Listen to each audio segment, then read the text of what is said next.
Jatika Desetu Dhamma Hanukapi Mang Paja, yang artinya Brahma Sampati penguasa dunia ini beranjali dan memohon terdapat makhluk-makhluk yang memiliki sedikit abu di mata mereka. Ajarkanlah dhamma demi kasih sayang kepada mereka.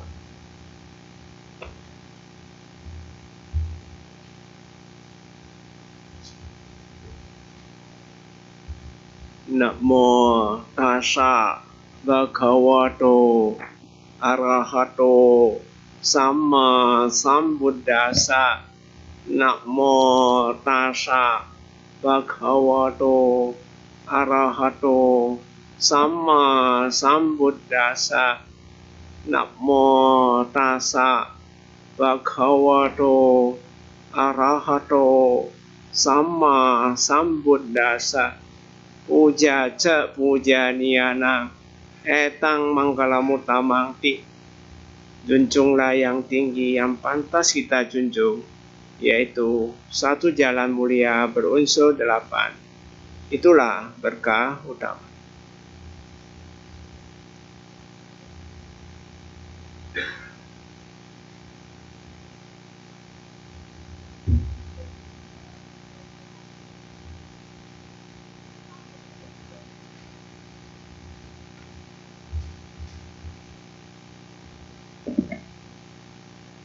Mohon izin Pak buat menyampaikan pengumuman. Mohon maaf Bapak Ibu, untuk mobil dengan plat B1342 UJP, mohon Bapak Ibu yang memiliki mobil tersebut memindahkan parkirannya sedikit karena menghalangi jalan yang ada. Terima kasih.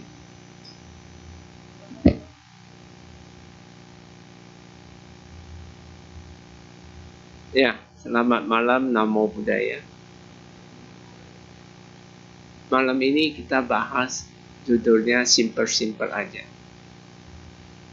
yaitu tidak bohong ya, tidak berbohong. Mungkin simple nggak? Simple ya, tapi mempunyai makna yang dalam. Kalau menurut Anda, berbohong itu baik atau tidak? Tidak baik ya. Sesuatu hal yang tidak baik. Kata Sang Buddha, Rahula ini salah satu anak kecil yang baru ditabis ketika usia 7 tahun.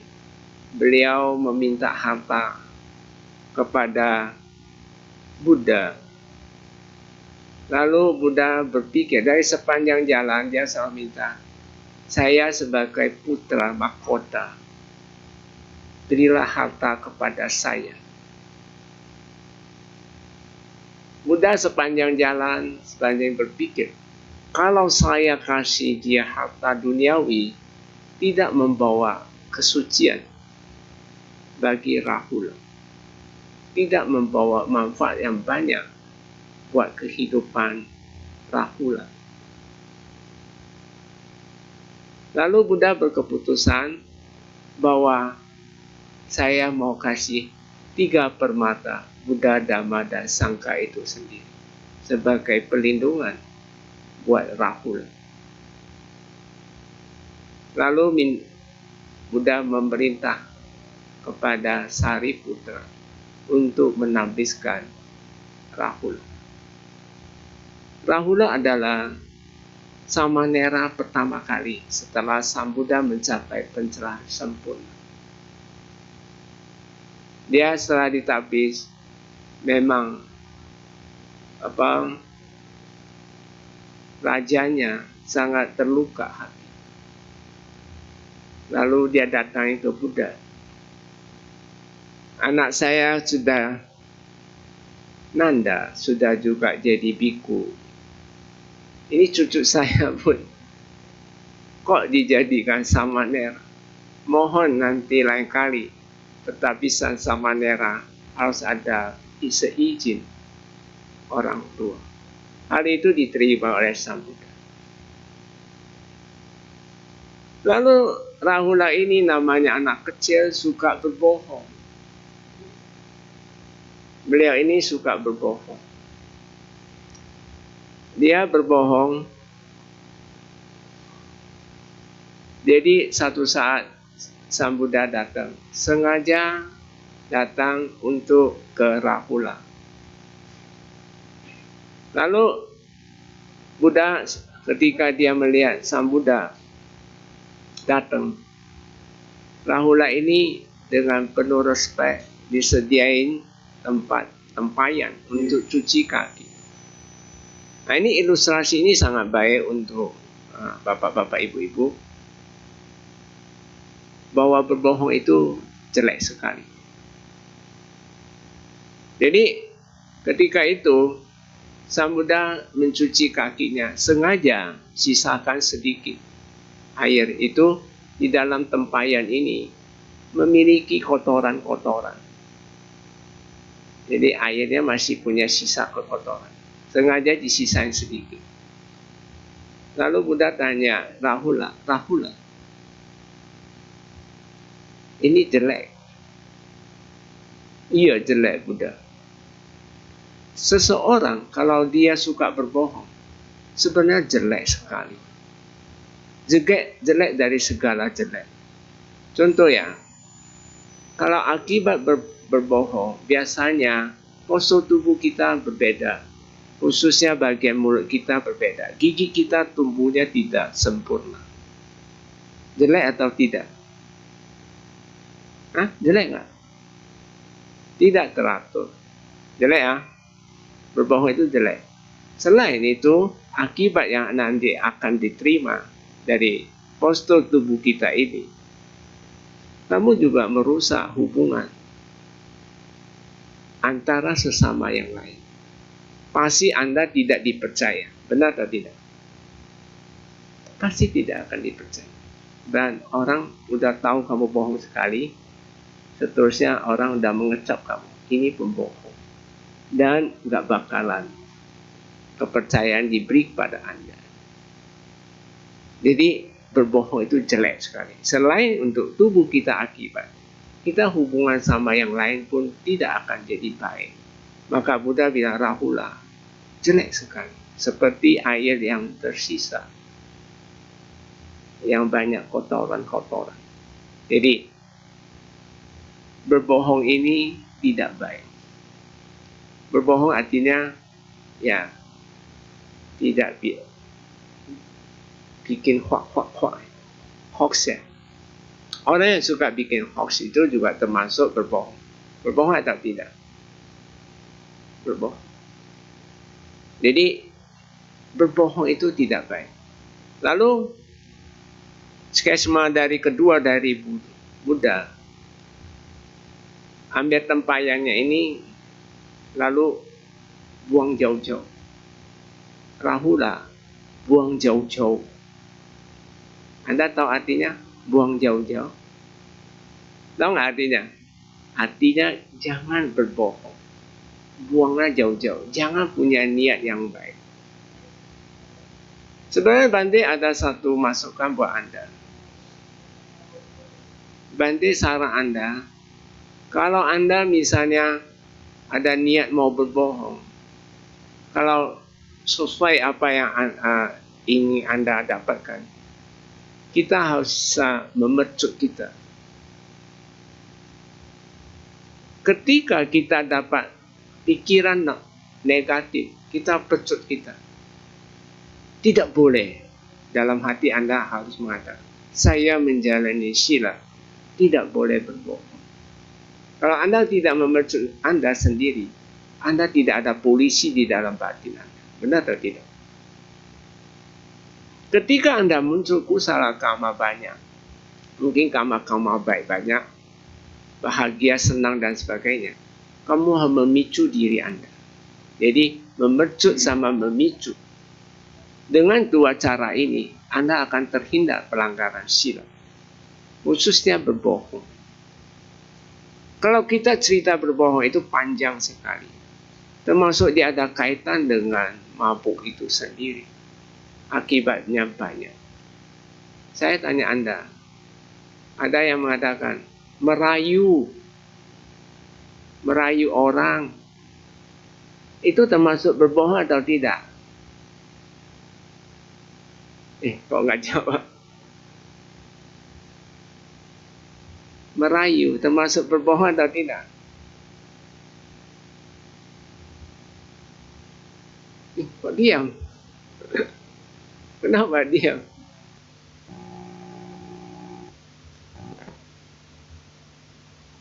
Kalau merayu itu masuk ke dalam mabuk, masuk ke sila kelima.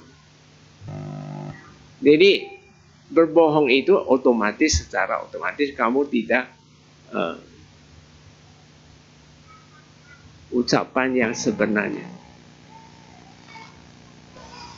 Lalu ketiga kali Sang Buddha udah lempar, lalu tempayan ini dibalik.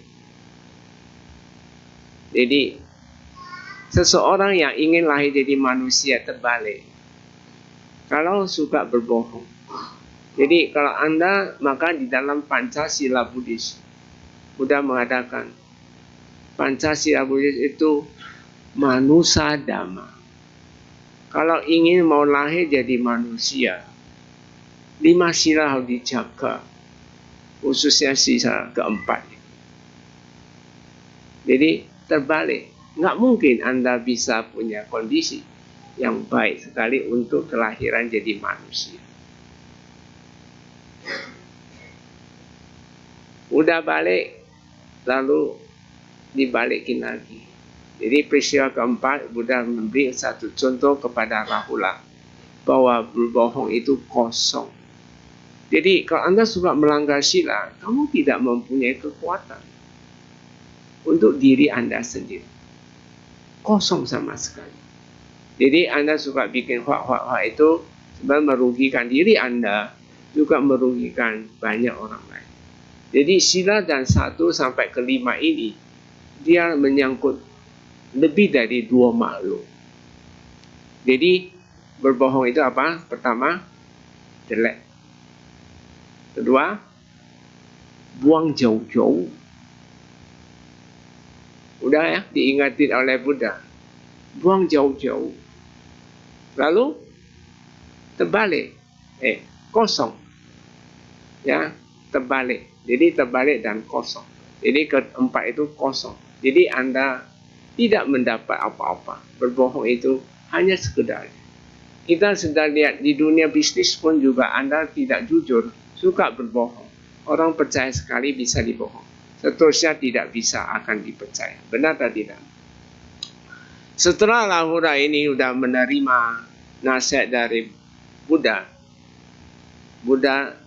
Rahula ini hebat, orang hebat. Dia mengambil segenggam daun. Setiap pagi dia melemparkan ke atas. Saya bertekad, setiap hari saya harus menerima nasihat sebanyak yang daun yang saya lempar. Inilah disebut dia memecut diri. Jadi memicu diri dan memecut diri Anda. Jadi ketika ada kilesa datang, ingin mengambil, ingin berbohong, ingin melanggar sila, kamu pecut sendiri. Jadilah polisi dalam diri Anda bahwa hal itu tidak baik, jelek. Benar atau tidak? Jadi Anda ketika muncul karma baik lagi bahagia, kamu memicu. Seperti Rahula itu dia memicu diri. Di usia 15, beliau sudah sotapanna. Ketika Sang Buddha membabarkan Maha Rahula Sutta, beliau mencapai sotapanna usia. Usia 19, Buddha membabarkan Cula Rahula Sotapanna, beliau mencapai arahat. Di usia muda, beliau sudah capai kesucian arahat. Jadi berbohong itu tidak baik. Sang Buddha selalu mengajarkan kita itu bahwa memang tingkat masyarakat kita ini mempunyai jenjang. Ada yang lahir memang kualitas kesadarannya di bawah pikiran. Ada yang ya sedang-sedang. Ada yang mendekati, ya pas-pasan. Ada yang melampaui. Ini tipe manusia itu berbeda-beda. Jadi Buddha cobalah sesuai apa yang Buddha ajarkan kita ini. Buddha menganjurkan 7 janjian Anda harus lakukan. Pertama, Sang Buddha selalu mengatakan manfaat kedermawanan harus dipraktekkan. Dana kata artinya Anda harus praktek dengan berdana, dermawan. Memang berdana ini semua dasarnya harus didasari dengan cinta kasih. Tanpa dengan dana dan cinta kasih tidak bisa. Contoh saya kasih ke para audiens di sini. Coba Anda teliti kehidupan hari-hari Anda. Saya rasa sih Anda bisa lihat sendiri, tidak jauh banyak. Kenapa ada orang dapat orang tuanya nggak dapat perhatian? Ya, mungkin kalau dia udah dewasa atau Anda tidak dapat pasangan yang baik, selalu ribut. Atau Anda kerja tidak dapat pemimpin yang baik atau bos yang baik. Jadi itu semua ada sebab. Termasuk ya, Anda misalnya bekerja sama apapun selalu gagal. Itu ada sebabnya. Dapat pembantunya nggak betah. Pegawainya banyak korup. Anda banyak ditipu. Kenapa? Sang Buddha mengatakan, itu semua ada sebabnya. Maka Buddha selalu mengajarkan manfaat kedermawanan, yaitu dana kata. Itu tak lain dan tak bukan pada Anda, kehidupan lampau Anda berbuat yang disebut isak macarya. Isak macarya artinya keiri hatian. Isak itu keiri hatian. Macarya itu kekikiran. Iri dan kekikiran. Inilah yang bisa membawa akibat pasangan yang nggak baik, berkeluarga-keluarga yang berantakan. Kalau Anda berbisnis pun selalu banyak ditipu, tidak dapat pegawai yang jujur, termasuk Anda kerja nggak dapat bos yang baik, pemimpin yang tidak baik, mungkin pimpinan secara negarawan dapat presiden yang kurang baik. Itu semua ada kaitan faktor-faktor utama, yaitu isak macarya. Isak macarya Bante satu ilustrasi yang sangat gampang Anda pahami. Kalau ada 2 ekor anjing ya, berkeliaran, dia bermain ya, dengan penuh gembira. Lalu ketika kita lemparin sepotong daging, kita lempar. Ketika kita lemparin, satu anjing ini mendapatkan potongan itu. Yang satu nggak dapat. Yang nggak dapat itu iri hati. Dia menggonggong dia. Dia iri hati, kenapa saya nggak dapat? Yang dapat punya, si anjing satu yang dapat, tidak mau memberi. Sehingga terjadilah perseteruan. Nah itu isak macarya itu hampir seperti demikian. Bisa dibayangkan ya. Jadi bagaimana caranya supaya menghindari isak macarya? Nah, caranya adalah tak lain dan tak bukan berderma, dana dan cinta kasih. Dengan praktek dana dan cinta kasih, kita akan terhindar isak macarya itu sendiri. Jadi, menurut Anda penting nggak kita lakukan perbuatan ini? Penting atau tidak? Penting sekali. Jadilah bagian kehidupan Anda. Nah, maka Buddha bilang, ini step pertama, dana kata Anda harus jalani. Yaitu pasti didasari dengan cinta kasih. Tanpa dasari cinta kasih, nggak mungkin kamu bisa jalani dana kata ini.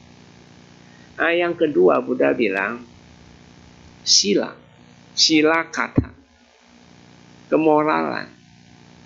Kedua ini, kemoralan ini, kalau Anda tidak jalani dengan baik, fisik Anda tidak sehat. 5 sila itu udah nggak boleh ditawar lagi kalau ingin lahir jadi manusia. Jangan melanggar 5 sila.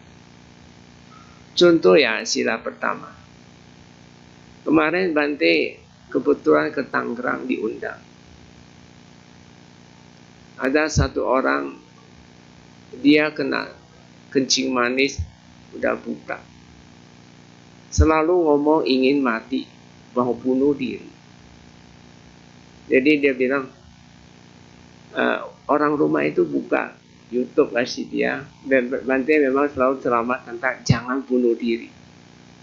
Dia bilang karena Bante ngomong nggak boleh bunuh diri, saya nggak mau bunuh diri, tapi saya mau mati. Gimana caranya mau mati? Tidak mau jadi manusia. Ini saya memberi satu umpama buat Anda ini. Tujuannya itu kamu nanti di masa tua tidak mengeluh-keluh kesah.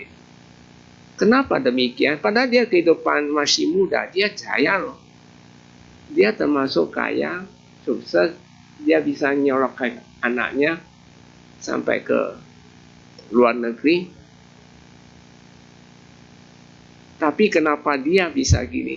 Karena tidak mempraktekkan dana dan metta, khususnya sila. Lalu dia mengatakan, saya nggak mau lahir jadi manusia. Loh, kenapa? Nggak mau lahir jadi manusia, apakah mau lahir jadi binatang? Apa enak jadi binatang? Coba kamu lihat binatang, makan seadanya. Bisa dibunuh orang, bisa ditendang orang. Benar atau tidak? Apa enak saya bilang? Lahir manusia justru bagus. Ya, kalau nggak mau manusia ya dewa lah, masih mending ah. Benar atau tidak? Nah, akhirnya dia sadar bahwa lahir jadi manusia itu sebab baik. Cuma mungkin dia bermaksud dia sekarang manusia, tapi dia derita penyakit. Lalu banyak, Bante, Tuhan tidak adil katanya. Mata 2 saya kok diambil gitu. Saya bilang bukan Tuhan, karena Anda tidak bisa jaga makanan. Jadi orang butuh penjelasan. Tapi maksud Bante, saya tidak mau audiens yang hadir di sini ini mau di masa tuanya seperti demikian. Cuma bisa keluh kesah. Kalau kita tinjau secara dhamma seperti Buddha sampaikan, manusia yang tidak pernah mau melatih meditasi, khususnya kikis kekotoran batin, dia pasti paridewa, dukkha, domanasa, upayasami. Soka, paridewa, dukkha, domanasa, upayasami. Soka itu kesedihan. Selalu sedih ketika muncul masalah, dia sedih. Cuma bisa kesedih aja. Contoh aja tadi yang orang ini, nggak mungkin. Dia selalu sedih. Paridewa, keluh kesah. Ayah, kenapa saya begini, kenapa saya begitu? Cuma keluh kesah. Kenapa? Dia tidak mau melihat anicca, nggak pernah mau meditasi, nggak pernah mau jalani sila. Nah, dana, beta, ya mungkin dia bisa praktek, tapi praktek pun juga nggak terlalu full. Nah, inilah Anda perbaiki kelemahan Anda. Jadi kata Buddha, kalau nggak mau soka paridewa, dukkha terseret. Ada masalah dikit, sedih, dia terseret sangat berpanjangan. Dia bilang, Bante, saya setiap ketemu orang, saya bilang saya mau mati. Nah, di sini kan terseret kan, dukkha. Domanasa, sakit hati, pasti muncul iri hati. Upayasami, putus asa. Putus asa, ujungnya bunuh diri. Disinilah kita harus hindari. Untuk menghindari hal ini, Bante saran, taat dengan sila. Sila ini 5 sila, tidak membunuh. Bunuh diri pun termasuk membunuh. Ya, yang kedua mencuri, walaupun Anda tidak dilihat, nggak ada yang melihat, tapi Anda mengambilnya, itu termasuk mencuri atau tidak? Nah, kutil lah istilahnya bahasa Indonesia itu kutil. Dia mengambil, walaupun tidak orang melihat. Oleh barang wihara, dikutil-kutil, diambil, bahaya juga. Itu nggak baik, paham ya? Yang ketiga, berzina itu hati-hati. Untuk laki-laki perempuan ya, saya lihat sendiri, maaf ya, banyak remaja untuk bapak ibu yang punya anak-anak, tolong dijaga mereka. Biasanya melanggar 5 sila. Saya pernah nangani berapa remaja dan akhirnya dia ngaku langgar semuanya. Baik, bukan Buddhis juga, sama. Dia ngaku ke banding. Kenapa? 5 sila itu. Nah, contoh seorang laki dan perempuan, ya kalau belum ada upacara pernikahan, adat atau upacara keluarga, tapi mereka hubungan kelamin, itu pelanggaran sila. Kalau sekarang kan banyak kayak gitu ya, kumpul kebo, suka sama suka katanya. Sebenarnya menurut wilayah itu salah loh, itu langgar wilayah. Ya, untuk adik-adik yang belum atau bapak-bapak ibuku sama juga. Kalau sudah married ya, hati-hati. Saya selalu mengingatkan Anda, karena saya mencintai Anda supaya lahir di alam surga atau manusia. Kalau bisa sampai arahat, itu harapan Bante. Kalau sudah menikah, tapi kalau Anda selingkuh, baik laki maupun perempuan, itu langgar atau tidak? Langgar atau tidak? Nah, kalau Anda pernah, ya jangan lagi lah. Saya yakin pasti ada yang pernah. Tapi sudahlah, itu pribadi Anda. Yang penting saya sudah jelasin, jangan lakukan. Nah, kalau punya sifat LGBT, saran Bante, itu karena akibat karma. Anda tahu nggak? Semua manusia mempunyai 2 jenis kelamin. Semua manusia. Laki pun ada kelamin perempuan. Itu kata Buddha. Kenapa seorang perempuan dia lebih tomboy? Pasti gennya ya 50%, 51% perempuan, 49% laki, maka dia tomboy dia. Tapi ada laki lebih feminin. Orang bilang cok, cabuk, kwan dan sebagainya. Itu kayak feminin. Kenapa? Pasti dia gennya ya, yang laki 51, perempuan itu 49. Sekarang saya mau tanya, transgender apa baik? Enggak baik. Kalau saya sih, menurut Winaya itu enggak cocok. Walaupun memang sudah gay sudah sekarang lesbian sudah diizinkan oleh beberapa negara. Kalau menurut Bante, kalau Anda memiliki kayak gini, lebih baik selesaikan kehidupan ini banyak meditasi. Pasti selesai punya. Karena ini kalau transgender itu bisa saja, karena dia ada 49% yang bisa dia tingkatkan sedikit aja jadi bisa seperti itu. Jadi sila ketiga sudah saya jelasin ya. Jadi jangan. Yang keempat berbohong itu tadi sudah Bante cerita dengan Rahula. Belajar seperti Rahula. Rahula ini hebat sekali. Anda tahu nggak? Beliau punya parami luar biasa. Dia lahir dengan kulit yang sangat cantik sekali, sangat bagus dan mulus sekali. Rahula ini. Memang Rahula duluan daripada Buddha. Beliau parinibbana duluan daripada Buddha. Rahula. Tapi nggak lama baru Moggallana Sariputta. Nggak lama Buddha baru parinibbana. Jadi Sariputta Moggallana juga duluan dari Buddha. Jadi semua karena akibat dari semua menjalani praktek vipassana ini dengan baik. Jadi Anda jangan sia-sia waktu Anda hanya untuk memenuhi kebutuhan taat sila. Untuk sila supaya makin kuat, dana dan metta itu penting. Dana meta selain menghindari isak macaria, dia juga mendukung moralitas. Anak-anak itu saya selalu menyarankan 7 hal ini. 5 sila sama isak macaria. Itu harus dihindari. 2 ini. Jadi udah 7 ini Anda lengkap. Jadi bagi bapak-bapak, ibu-ibu, kalau moralitasnya Anda merasa kurang, perbaikilah mulai sekarang. Masih ada keburu ya. Kalau ditambah samadhi itu udah perfect sekali.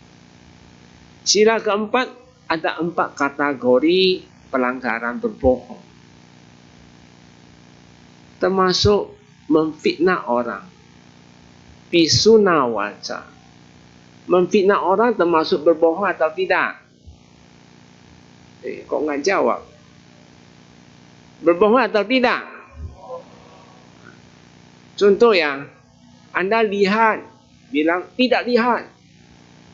Oh, tidak lihat, Anda bilang lihat. Saksi palsu, mungkin demi kepentingan pribadi, mungkin kepentingan organisasi, mungkin kepentingan perusahaan dan sebagainya. Anda menjual diri berani untuk melanggar dengan saksi palsu. Banyak nggak? Banyak nggak? Termasuk Anda nggak? Ya benar. Enggak ya? Ya syukur, bagus. Memang ada yang ramal.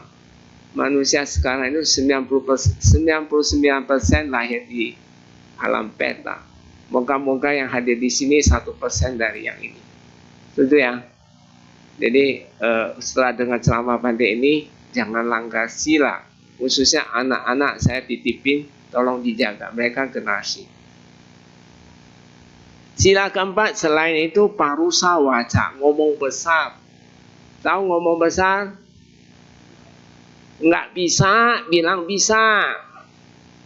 Udah itu, yang bisa, bilang nggak bisa. Termasuk nggak?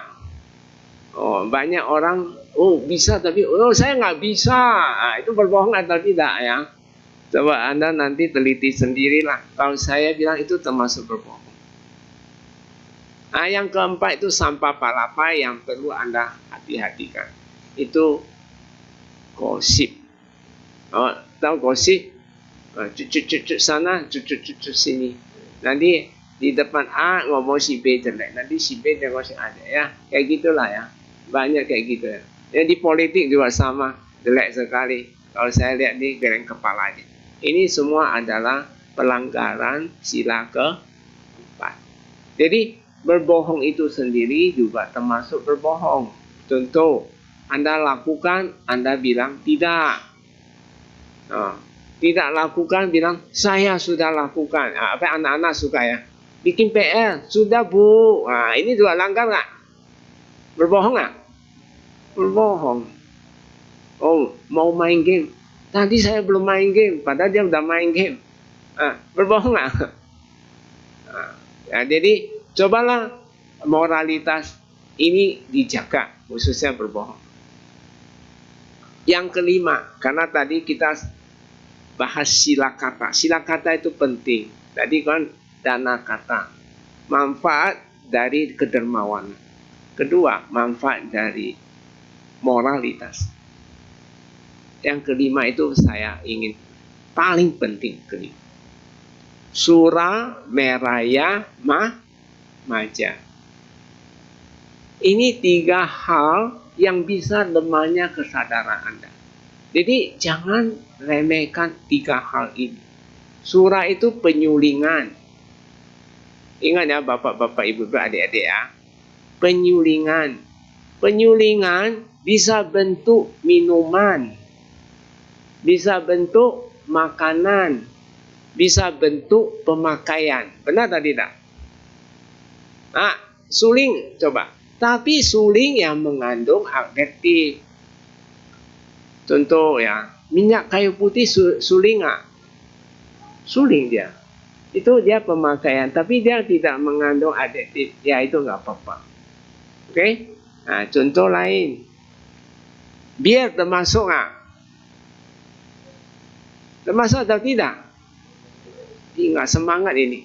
Termasuk atau tidak? Bir dia termasuk, dia mengandung adiktif.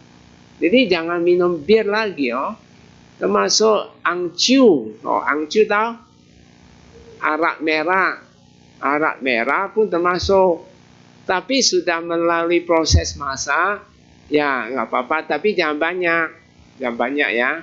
Boleh makan, tapi jangan banyak. Tapi harus masak. Nah, termasuk narkoba termasuk nggak? Morfin termasuk nggak? Oh, ini baru semangat lah. Jadi kalau udah termasuk, jangan langgar. Karena dia bisa melemahnya kesadaran Anda. Anda belum tahu ya, orang anak lahir ya, dia kesadarannya rendah. Ini tadi saya juga ketemu satu anak. Ya, saya lagi berusaha untuk didik dia. Ini dia bisa dikatakan super aktif. Itu karena masalah ini, di surah ini. Kehidupan lampau dia pasti lakukan. Termasuk ya, autis ya. Autis juga karena akibat pelanggaran sila 5. Bahaya sila kelima ini. Kalau sila 5 dilanggar, kurang teliti, nanti berangsur-angsur sila lain akan terbawa. Akan dilanggari. Jadi ya, sekarang tadi surah sudah Anda paham ya. Jadi, enggak semua penyulingan, ingat penyulingan itu bisa berupa minuman, makanan, dan pemakaian. Morfin pun ada minuman nggak? Ada nggak? Hati-hati, ada. Bentuk bubuk juga ada. Bentuk suntikan ada, semua ada. Itu bisa bentuk kayak. Tapi ingat, Anda teliti, kalau dia mengandung adiktif, itu bisa lemahnya kesadaran. Paham ya? Kalau minyak kayu putih memang penyulingan, tapi itu boleh karena dia tidak mengandung adiktif. Nah, sekarang nomor kedua, peragian, meraya, surah meraya, meraya itu ragi. Anda tahu nggak bikin tape? Pernah lihat bikin tape? Pernah makan tape? Nah, Bante tanya, tape termasuk mengandung adiktif atau tidak? Oh, siapa bilang tidak? Angkat tangan. Tadi ada yang bilang tidak. Hah? Siapa yang bilang tidak? Ayo. Tapi makan kalau perut kosong makan, dia mengandung adiktif loh. Dia ada kecandaan. Kalau Anda mau makan tape, minimal kukus atau direbus atau digoreng, nggak boleh. Tempe pun sama loh, hati-hati ya. Tapi kalau kecap, dia juga ragi. Tapi dia dari kedelai hitam. Jadi kecap. Nah itu dia nggak apa-apa. Dia nggak mengandung adiktif. Jadi ya, sebenarnya 5 sila lengkap sih. Cuma memang diterjemahkannya nggak diterjemahkan dengan lengkap. Karena nggak terjemahkan lengkap, saya sedikit ekstra untuk jelasin Anda. Sila kata. Udah 2 ya, tingkat kedua ini harus teliti dengan baik. Maja. Maja itu perbuatan. Namanya perbuatan melalui 3 pintu. Apa? Jasmani ya, ucapan termasuk ya. Termasuk pikiran. Coba saya kasih contoh ya. Anda merayu orang untuk berjudi, merayu orang untuk melakukan hubungan seksual dan sebagainya. Itu termasuk pelanggaran sila kelima nggak? Termasuk atau tidak? Ya, jadi kalau merayu itu termasuk, yaitu melalui ucapan. Kalau berjudi termasuk nggak? Mabuk judi, masuk. Ya, mabuk judi apa ya? Bergaul sama orang jahat, termasuk nggak? Berkeliaran malam hari, termasuk nggak? Nah ini semua perbuatan yang mabuk kepayang. Mabuk main game, termasuk nggak? Oh, ini anak-anak. Sekarang ya, smartphone itu sebenarnya merugikan masyarakat. Banyak yang stres. Kenapa? Mabuk mesos, mabuk main game, termasuk atau tidak? Udah termasuk, jangan lakukan lagi. Lakukan boleh, tapi kasih jam aja, jangan sampai dari pagi. Saya pernah ketemu orang 4 hari 4 malam dia nggak tidur, main game terus. Ada nggak? Hati-hati, ini dia udah mau stres. Anda bisa bedain stres, depresi nggak? Belum. Orang stres itu kayak gini contohnya. Biasa kita dapat setumpuk kerja kayak gini. Bos ditambah lagi 2 kali lipat. Ini stres itu. Pada saat kamu lihat pekerjaan ini, aduh stres banget. Kenapa? Nggak kebiasaan. Ini sifatnya temporer. Tapi dibiarin jauh-jauh. Dibiarin berlarut-larut, stres ini akan bawa jadi depresi. Ketika kilesa muncul, kamu jadi depresi. Maja ini bisa arah ke sana. Kalau udah depresi nggak ditangani, jadi apa? Bipolar. Tahu bipolar? 2 kepribadian. Dia lagi senang-senang, lagi tidak senang, bisa ngoceh luar biasa. Pernah ketemu orang kayak gini? Bipolar yang ringan-ringan masih dia tampaknya seperti orang biasa. Tapi sudah berat, nanti Anda lihat di mata dia. Kelihatannya serem sekali. Orang bipolar seperti itu. Kosong omnya. Jadi pertanyaan Bante, langgar 5 sila bagus atau tidak? Masih mau melanggar atau tidak? Benar atau hanya ngomong mulut? Jangan lagi. Kalau ingin mau baik, inilah jenjang, ada 7 jenjang yang Buddha sampaikan. Pertama, kedermawanan. Kedua, sila kata. Sudah Bante jelasin tentang 2 ya. Yang ketiga, Buddha bilang, bahagianya di alam surga.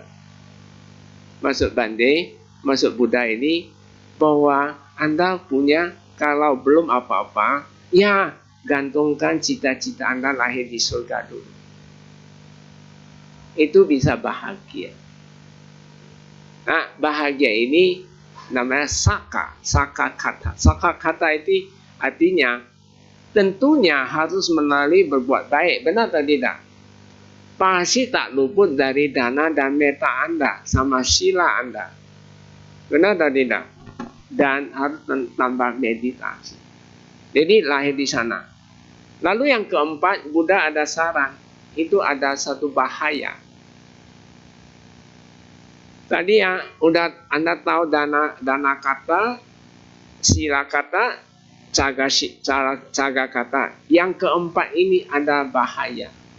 Ada 2 hal yang Anda harus renungkan. Bahaya berbuat jahat pertama. Kalau Anda suka berbuat jahat, Anda mengingatkan Anda sendiri, memecut sendiri. Itu akan bawa bahaya.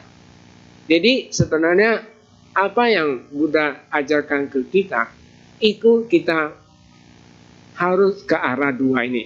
Yaitu memicu dan memecut sendiri. Semua harus ke dalam. Baru bisa muncul nanti. Parami ini dia akan muncul sendiri. Kalau Anda tidak seperti Rahula. Rahula itu dia bertekad dalam hati. Dia tiap pagi dia selalu ambil segenggam.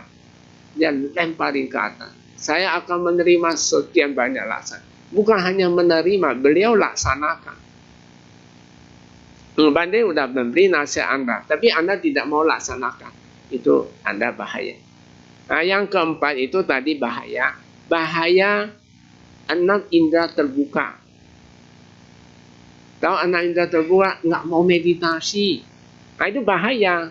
Bahaya yang tingkat keempat. Kalau Anda bisa merasakan tingkat keempat ini, bahaya ini, Anda harus cari keseimbangan. Jadi Anda ikut meditasi, retreat, kikis kilesa, baru bagus.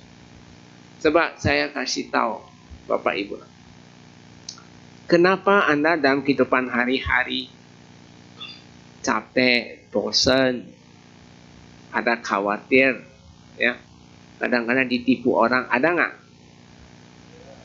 Kenapa kamu dah tahu sebabnya?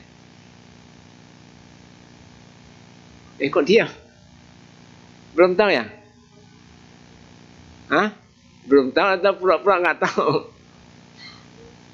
Itu karena loba dosa moha. Buddha bilang, loba dosa moha sesuatu yang tidak bermanfaat. Anda merasa manfaat nggak? Serakah? Bermanfaat? Serakah bermanfaat nggak? Oh, kok nggak jawab? Hah? Tidak. Anda mau tahu umpama Buddha? Loba itu Buddha memberi satu umpama yang sangat bagus sekali. Katanya, kata Buddha, seekor semut ya, ketika melihat segentong gula, itu manusia kayak sama. Nah, dia lihat segentong gula, dia pasti nak jalan kaki, dia naik. Tahu-tahu cemplung ke dalam air gula. Jadi manusia seragam, oh di sana bisa cuan banyak, pasti dia lari ke sana. Benar atau tidak? Itu termasuk serakah atau tidak? Loba, nggak puas-puas punya. Itu sifat loba itu tidak berbawa manfaat.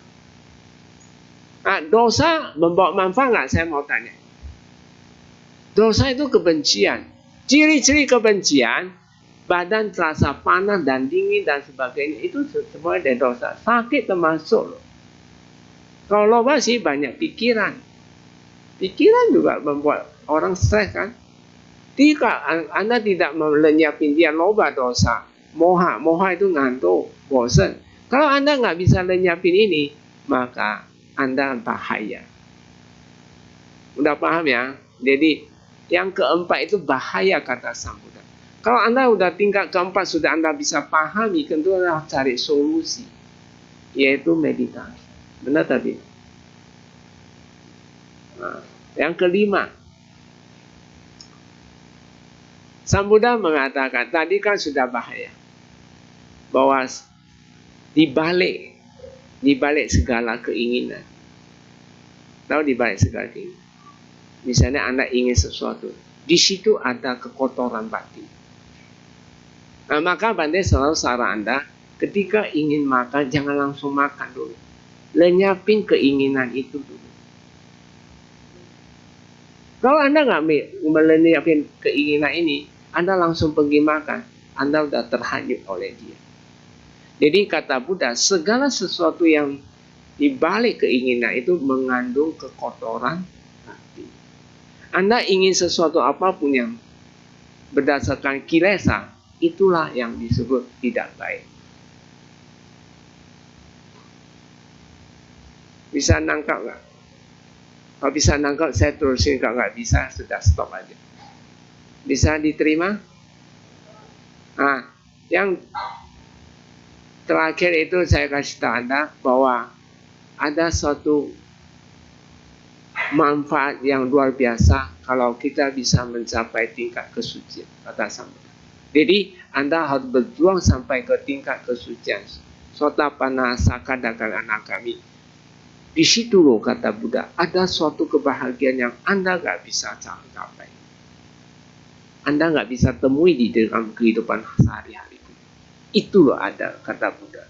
Itu pencapaian kesucian, itulah yang bisa membawa kita. Oke ya, saya rasa cukup uraian Bante. Jika ada pertanyaan, silakan bertanya.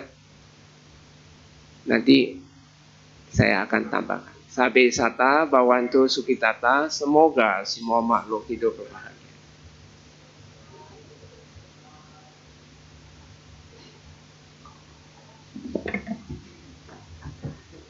Terima kasih Bante atas ceramahnya. Bante, saya mohon izin untuk kita buka sesi tanya jawab, dan sambil menunggu pertanyaan yang masuk, marilah kita menyanyikan sebuah lagu bersama-sama. Dan untuk sesi tanya jawab kita buka dua metode. Untuk Bapak Ibu yang ingin bertanya langsung, nanti boleh silakan maju ke depan untuk menyampaikan pertanyaannya langsung ke Bante. Kemudian sesi kedua, Bapak Ibu juga dapat menuliskan pertanyaannya di kertas yang sudah kami sediakan di depan kursi Bapak Ibu. Dan nanti saya akan keliling untuk mengambil kertas-kertas yang akan ditanyakan ke Bante. Marilah kita menyanyikan sebuah lagu kami bersama.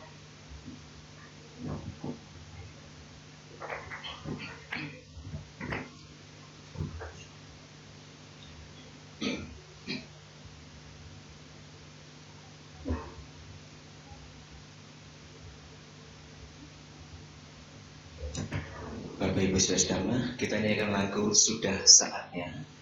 Terdapat pada halaman 61. Kita nyanyikan sama-sama.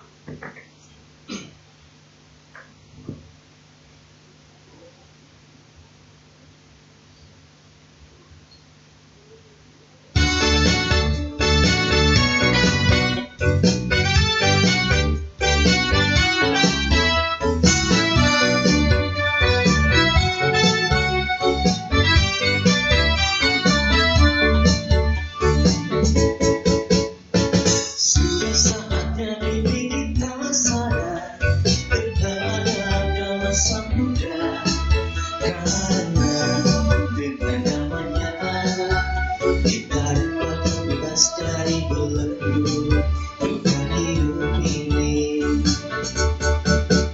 Hai kawan semua, laksanakan amal yang pertama, ajaran samudra untuk mencapai nirwana.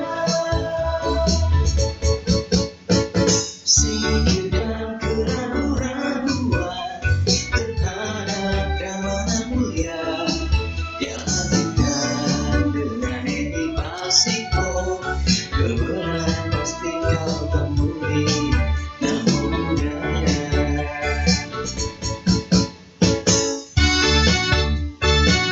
Kembali dari bait kedua.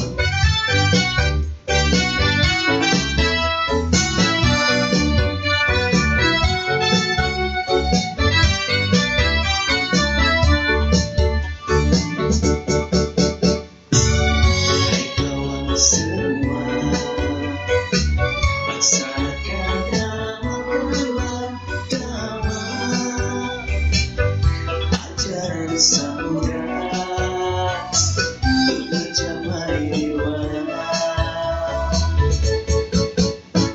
Singkirkan keraguan-raguan terhadap keamanan mulia, yakinkan dengan edipasiko kebenaran pasti kau temui. Namo Buddhaya. Terima kasih.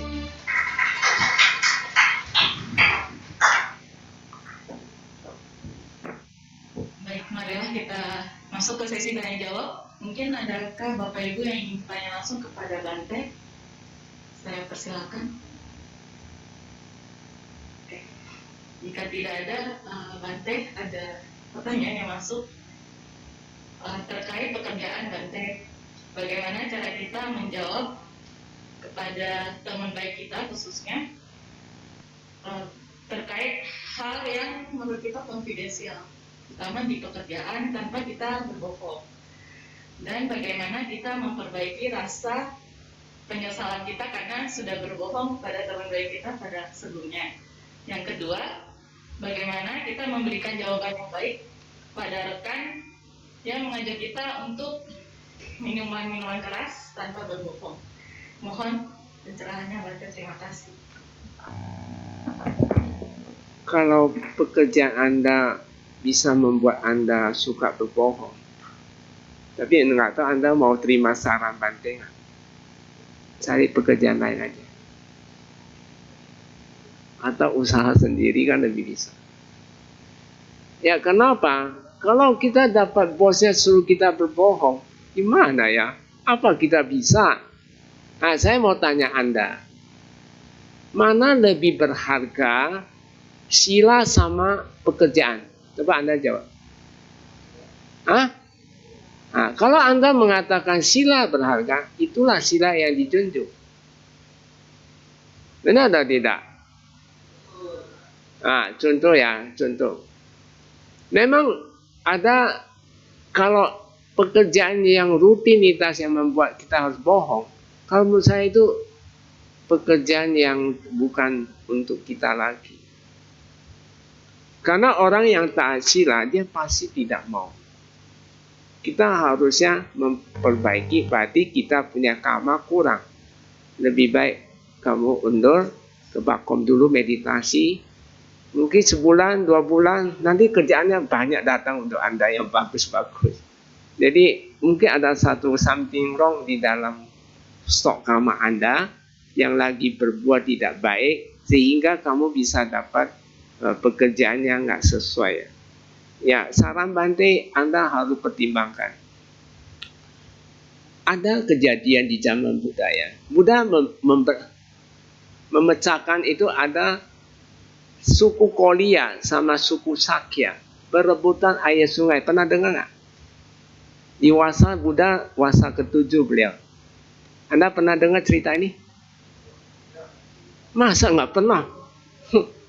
Oh, belum pernah ya, baiklah. Malah saya cerita sedikit aja. Ini ya, suku Kolia sama Sakya ini berebutan sungai. Sungai ini airnya pas-pasan.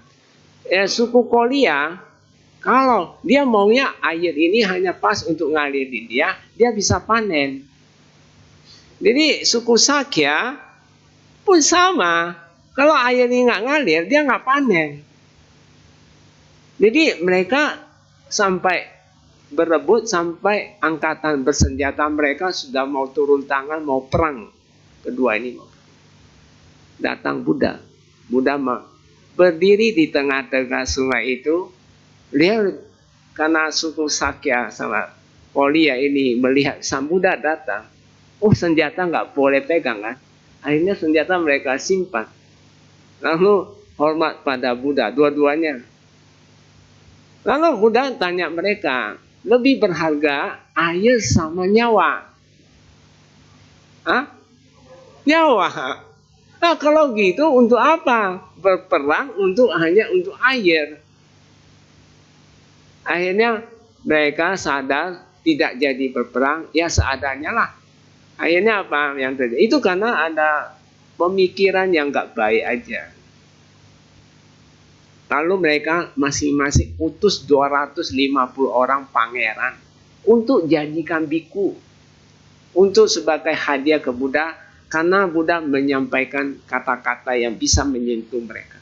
Jadi pertanyaan yang tadi, mana lebih berharga, sila sama pekerjaan, itu yang saya jawab, itu sama seperti tadi yang kejadian di Rahula, suku Sakya sama Kolia itu sama persis. Jadi saya rasa sih kalau terus-terusan berbohong, ya, kurang pandai ya.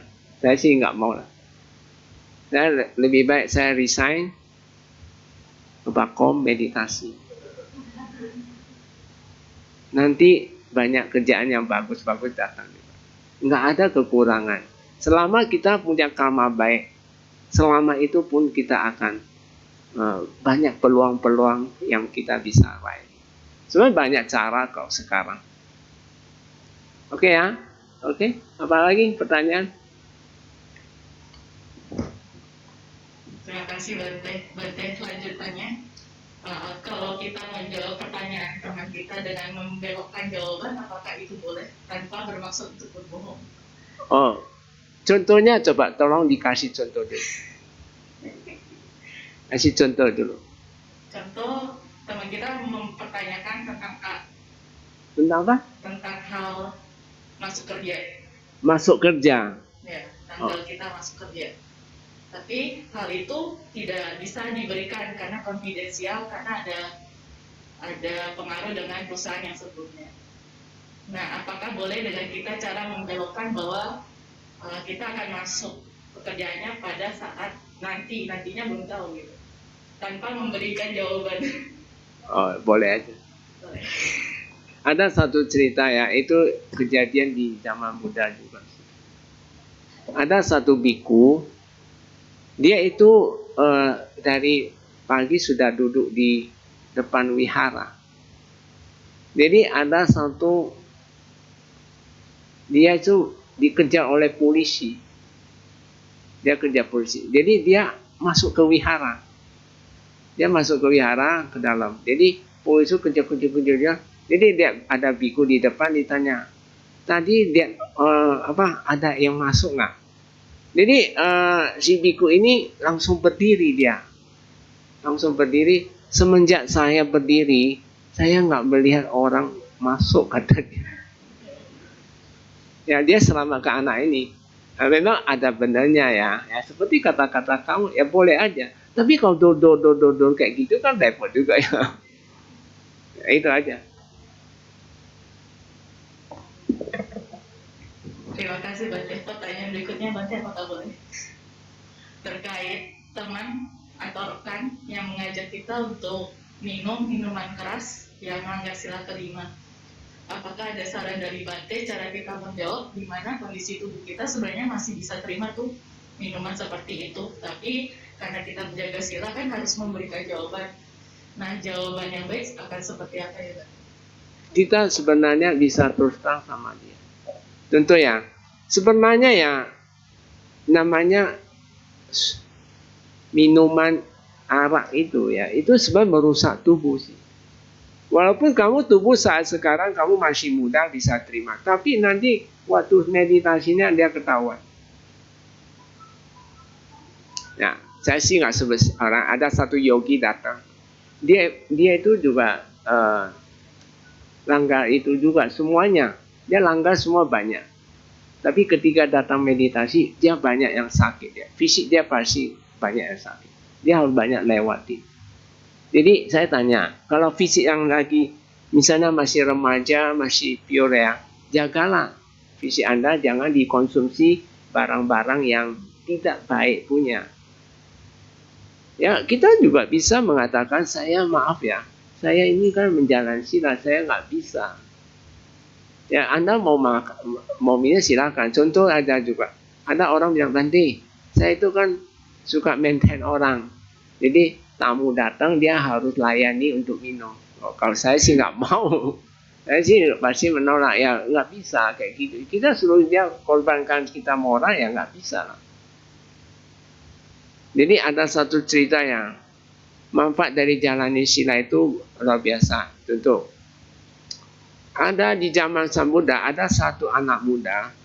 Anak muda ini satu-satunya dari keluarganya, itu keluarga kaya. Dia cuma satu-satunya anak laki-laki.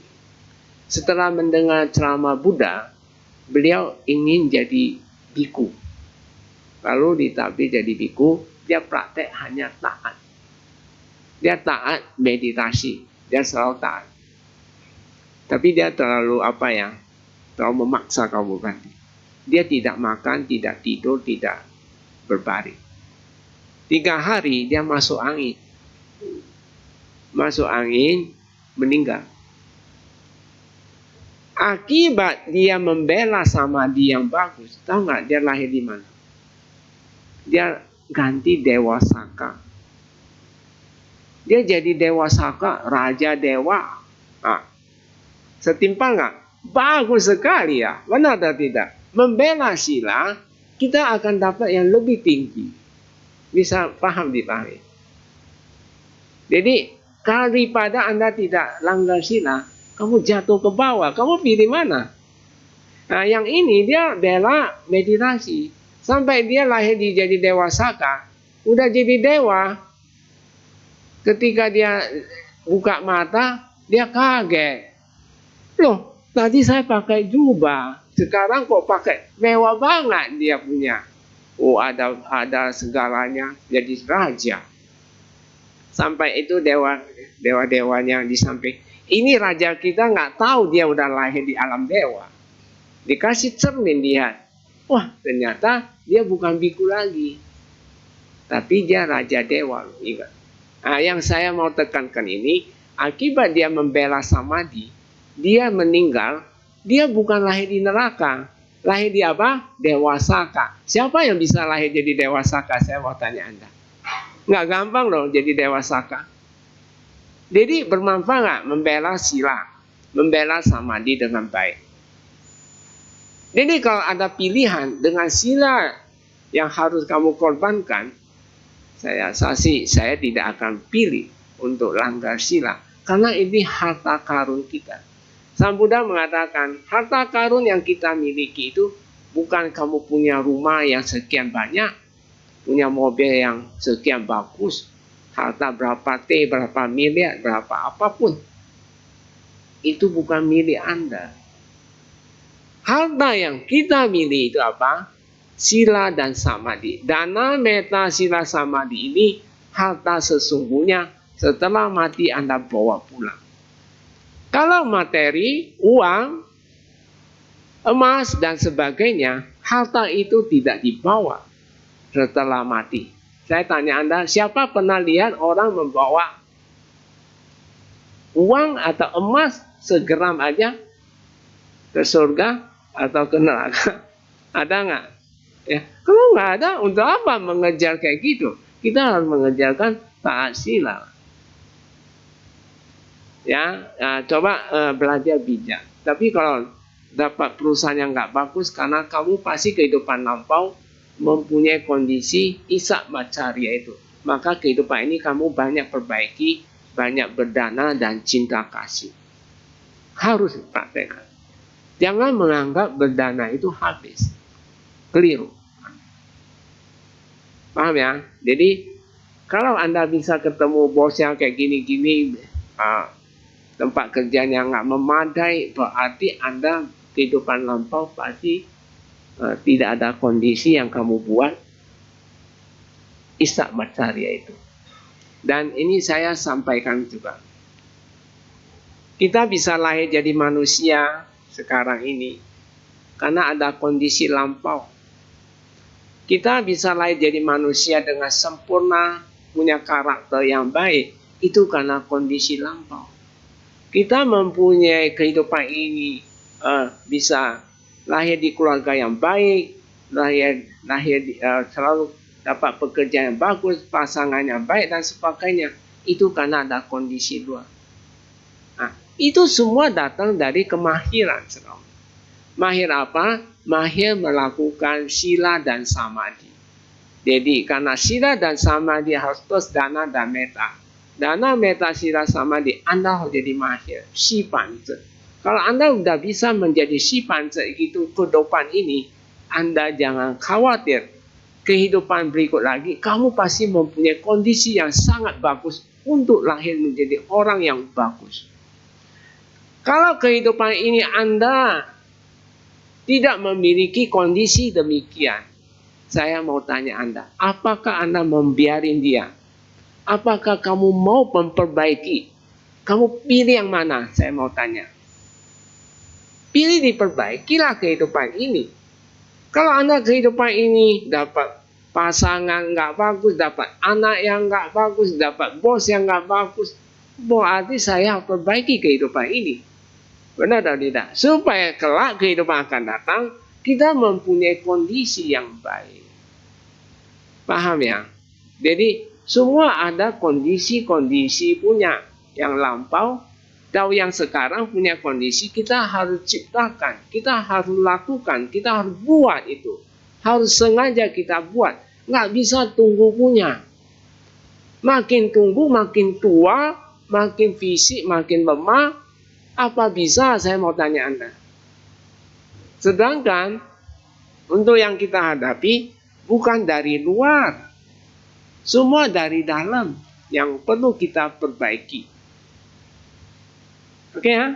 Mungkin ini sekilas untuk jawab pertanyaan Anda. Terima kasih Bante.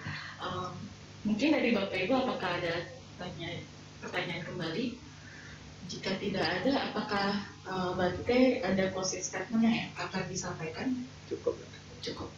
Saya cukup ya. Sangat jelas sudah. Ya intinya ya dana kata, sila kata, prodosanga kata ya.